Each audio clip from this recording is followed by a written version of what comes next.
Copot Pangdam Jaya. Anggota Komisi 1 DPR RI, Fadlizon, menilai pernyataan Pangdam Jaya, Majen TNI Dudung Abdurrahman, yang menyinggung soal bubarkan FPI sudah melanggar tujuan pokok, fungsi, atau tupoksi TNI. Fadli menyarankan agar Pangdam Jaya Dudung dicopot dari jabatannya. Berbahaya jika TNI masuk ke ranah politik sipil dan menggunakan pendekatan kekuasaan. TNI seharusnya berfokus pada ancaman disintegritas teritorial seperti di Papua. TNI harusnya ke pertempuran, bukan ke petamburan. Berbahaya kalau sudah ikut-ikut politik sipil dengan pendekatan kekuasaan. Menurut Fadli, itu pemandangan yang aneh dan janggal. Ada urusan apa kendaraan dinas militer berhenti di dekat DPP FPI? Apakah mau menakut-nakuti? Ini harus diusut sebagai sebuah skandal. Apakah tindakan Majen TNI Dudung Abdurrahman sebagai upaya cari muka? Dudung dinilai sedang bermanuver untuk posisi yang lebih tinggi. Sementara saingannya disebut-sebut adalah menantu Menko Luhut Majen TNI Maruli Simanjuntak yang baru saja dimutasi dari Dan Pas Pampres menjadi Pangdam Udayana. Konspirasi ini membawa nama Jenderal TNI Andika Perkasa yang saat ini menjabat sebagai Kepala Staf TNI AD, mantu AM Henry Priyono. Juga digadang-gadang segera menggantikan Marsikal Hadi Cahyanto sebagai Panglima TNI. Front Pembela Islam angkat suara terkait pencopotan baliho Habib Rizik Syihab. Berikut pernyataan lengkap Munarman. Pertama, tugas TNI yang diatur dalam Undang-Undang Nomor 34 Tahun 2004 ada dua, yaitu operasi militer perang dan operasi militer selain perang. Kedua, untuk operasi militer selain perang, OMSP yang bisa memerintahkan hanya Presiden. Ketiga, Pasal 7 ayat 3 Undang-Undang 34 tahun 2004 menyebutkan bahwa OMSP dilaksanakan berdasarkan kebijakan dan keputusan politik negara. Keempat, rakyat tentu tahu, copot baliho dan pengerahan pasukan ke Petamburan itu bukan operasi militer perang.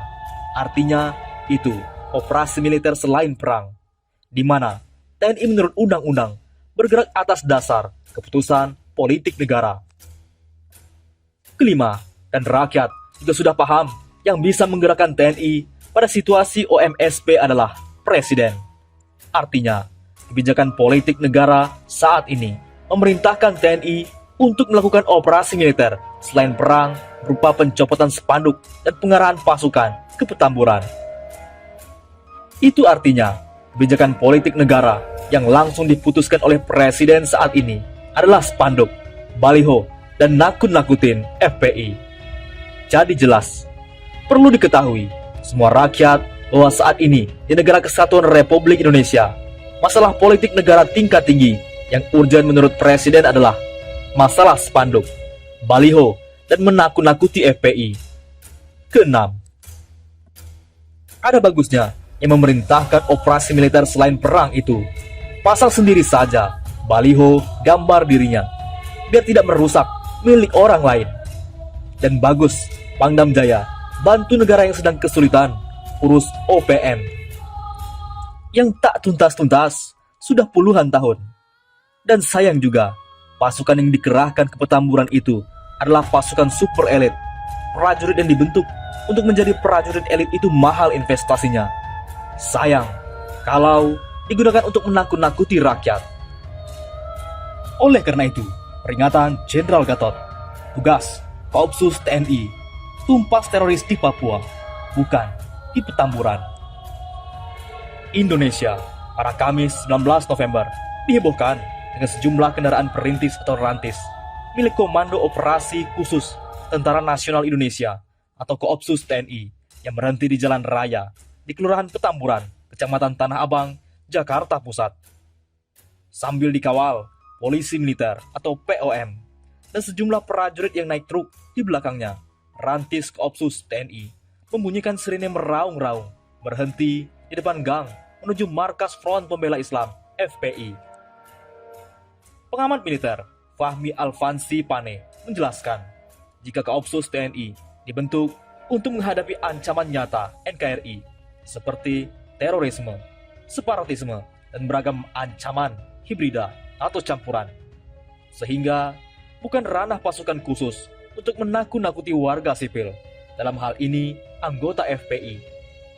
Terorisme yang bergerak di wilayah tertentu masih berlangsung hingga hari ini, seperti di Poso dan Papua.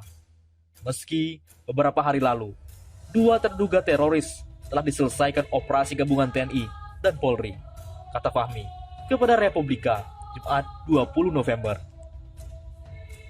Pengganti Santoso, yakni Ali Kalora, yang memimpin aksi terorisme di Poso, Sulawesi Tengah, masih belum berhasil dilumpuhkan.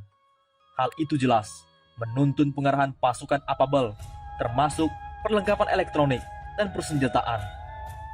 Bila teroris bergerak di wilayah hutan dan pegunungan, maka Koopsus TNI yang lebih mampu menyelesaikan secara berani, tuntas, tegas, dan cepat. Apalagi untuk medan yang terjal di Papua, TNI mutlak diperlukan untuk menumpas gerakan terorisme, separatis, dan kriminal bersenjata di sana. Janganlah bangsa Indonesia lupa masih berhutang nyawa terhadap para pekerja yang membangun jalan Trans Papua yang dibunuh secara kejam tahun 2018. Para pelaku hingga kini, sambung dia, belum ditangkap. Bahkan, kelompok tersebut masih meneror warga sipil. Karena itu, bukan ranah pasukan khusus mengurusi masalah FPI. Saya yakin, menjelang peringatan 1 Desember 2020, gerakan mereka akan semakin marak. Saat ini, mereka sudah bergerak di media sosial. Inilah prioritas operasi bagi Koopsus TNI. Oleh karena itu, kata Fadlizon, kendaraan dinas militer berhenti di dekat FPI yang menakut-nakuti rakyat harus diusut sebagai sebuah skandal. Kejadian ini yang melibatkan rantis TNI di Petamburan merupakan kejadian yang memalukan dan mendegradasi institusi TNI. Oleh karena itu, Fadlizon copot Pangdam Jaya dari jabatannya. Bagaimana menurut pendapat Anda?